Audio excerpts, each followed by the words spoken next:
Assalamualaikum warahmatullahi wabarakatuh. Saya Firman Maulana dengan NRP 50012311116. Berikut merupakan video tugas CAS Manajemen Laboratorium. Pengertian dasar laboratorium. Laboratorium adalah sebuah fasilitas yang dirancang untuk mendukung kegiatan penelitian, pengembangan, pengujian, atau analisis ilmiah. Tempat ini dilengkapi dengan peralatan dan bahan untuk melakukan eksperimen secara sistematis, serta lingkungan terkendali untuk menghasilkan data yang valid dan dapat diulang. Fungsi laboratorium diantaranya ialah penelitian dan inovasi, mengembangkan ilmu pengetahuan melalui eksperimen dan studi mendalam. 2. Pengujian dan analisis, yaitu mengukur dan mengevaluasi karakteristik bahan atau produk. Ketiga, pengujian dan analisis, yaitu mengukur dan mengevaluasi karakteristik bahan atau produk. 4. Kalibrasi dan standarisasi, yaitu menguji kesesuaian alat ukur dengan standar yang berlaku. Jenis-jenis laboratorium. 1. Laboratorium akademik, yaitu digunakan di sekolah atau universitas untuk kegiatan pembelajaran. Contohnya ialah laboratorium fisika, kimia, dan biologi.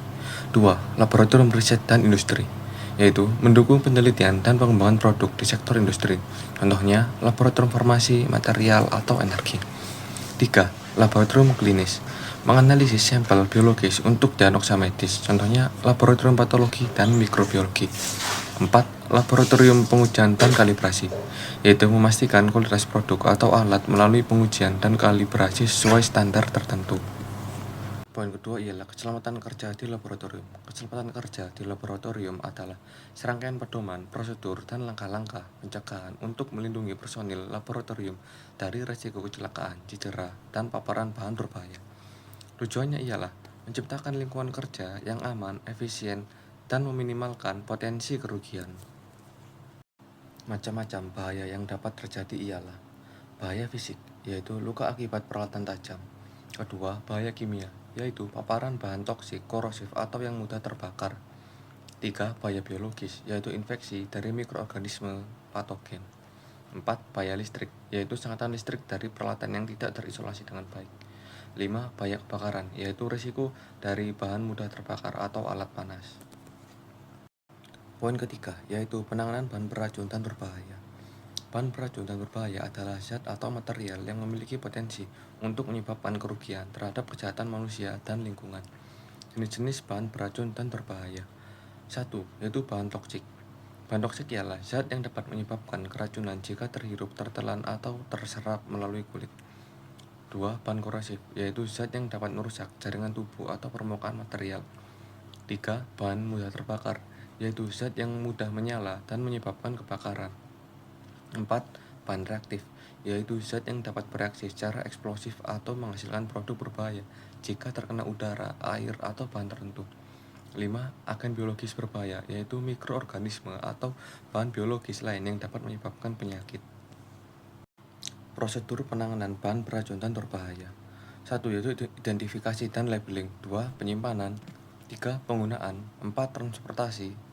Dan yang kelima, pembuangan. Fasilitas dan peralatan penanganan bahan berbahaya, itu ada 1. Foam hood atau lemari asap. 2. Wadah khusus. 3. Alat perlindungan diri atau APD. Dan yang keempat, peralatan darurat. Poin keempat ialah pengertian dan ruang lingkup sistem standarisasi laboratorium. Sistem standarisasi laboratorium adalah seperangkat aturan, pedoman, dan prosedur yang dirancang untuk memastikan laboratorium beroperasi sesuai dengan standar mutu internasional. Tujuan standarisasi laboratorium ialah meningkatkan mutu pengujian dan kalibrasi, yaitu menghasilkan data yang akurat, konsisten, dan dapat dipercaya. 2. Menjamin keselamatan dan efisiensi, yaitu memastikan prosedur kerja yang aman dan struktur. 3. Mendukung keterlibatan internasional, yaitu memungkinkan hasil laboratorium diakui secara global melalui harmonisasi standar. 4. Meningkatkan kepercayaan pelanggan, yaitu dengan menjamin bahwa pengujian atau kalibrasi dilakukan sesuai dengan metode yang valid. Ruang lingkup sistem standarisasi laboratorium. 1. Kompetensi teknis laboratorium, kualifikasi personil dan pelatihan staf. 2. Manajemen sistem mutu, yaitu dokumentasi prosedur dan kebijakan mutu. 3. Pengelolaan bahan dan peralatan, yaitu pengelolaan inventaris laboratorium. 4. Pelaporan dan dokumentasi, yaitu penulisan laporan hasil pengujian yang sesuai standar. 5. Keselamatan dan pengelolaan risiko, yaitu penerapan protokol keselamatan dan mitigasi risiko. Persyaratan teknis dan persyaratan mutu laboratorium pengujian dan kalibrasi. Persyaratan teknis dan mutu adalah pedoman yang harus dipenuhi oleh laboratorium pengujian dan kalibrasi untuk memastikan bahwa kegiatan dilakukan dengan akurat, dapat dipercaya, dan sesuai dengan standar internasional. Persyaratan teknis laboratorium pengujian dan kalibrasi, kompetensi personil laboratorium. 2. Peralatan dan instrumen. 3. Metode pengujian dan kalibrasi. 4. Keteracakan pengukuran.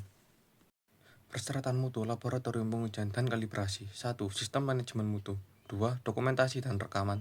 3. Audit dan evaluasi kualitas. 4. Tinjauan manajemen. Poin ke-6 ialah sistem dokumentasi dan ketelurusan pengukuran pada laboratorium pengujian.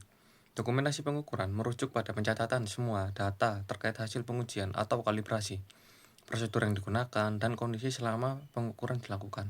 Ketulusan pengukuran adalah kemampuan untuk melacak atau menghubungkan hasil pengukuran kembali ke standar nasional atau internasional melalui rantai kalibrasi yang terdokumentasi. Tujuan sistem dokumentasi dan ketelusuran yaitu 1. Menjamin akurasi dan konsistensi. 2. Memenuhi standar dan regulasi. 3. Meningkatkan transparansi. 4. Memvalidasi audit dan pengawasan. Selanjutnya ialah komponen dalam sistem dokumentasi. 1. Yaitu prosedur operasional standar atau SOP. 2. Catatan pengujian dan hasil kalibrasi. 3. Laporan pengujian dan kalibrasi. 4. Dokumentasi pemeliharaan dan kalibrasi peralatan. Yang kelima, formulir dan log pengujian. Ketidakpastian pengukuran adalah suatu parameter yang menggambarkan sejauh mana hasil pengukuran dapat bervariasi atau sejauh mana hasil tersebut mendekati nilai yang sebenarnya. Jenis-jenis ketidakpastian pengukuran. 1. Ketidakpastian sistematik. 2. Ketidakpastian acak. 3. Ketidakpastian total. Strategi mengurangi ketidakpastian pengukuran yaitu 1. Kalibrasi dan pemeliharaan peralatan, yaitu dengan menjaga peralatan dalam kondisi baik dan terkalibrasi secara teratur dan tepat. Mengurangi ketidakpastian sistematik itu dengan mengendalikan lingkungan pengujian. Pengujian di laboratorium dengan pengendalian suhu, kelembapan, dan kondisi lainnya yang lebih stabil dapat mengurangi ketidakpastian acak. 3. Itu penggunaan metode pengujian yang terstandarisasi. Mengikuti prosedur yang telah divalidasi dan standarisasi akan membantu mengurangi variabilitas dalam hasil.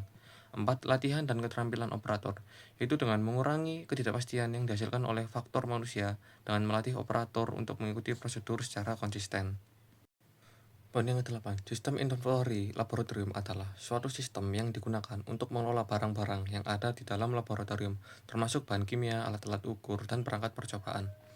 Tujuan dari sistem inventory laboratorium ialah pengelolaan sumber daya yang efisien, meningkatkan keamanan, mendukung kegiatan penelitian dan pengujian, serta memastikan kepatuhan terhadap regulasi. Komponen sistem inventory laboratorium. 1. Pencatatan barang masuk dan keluar.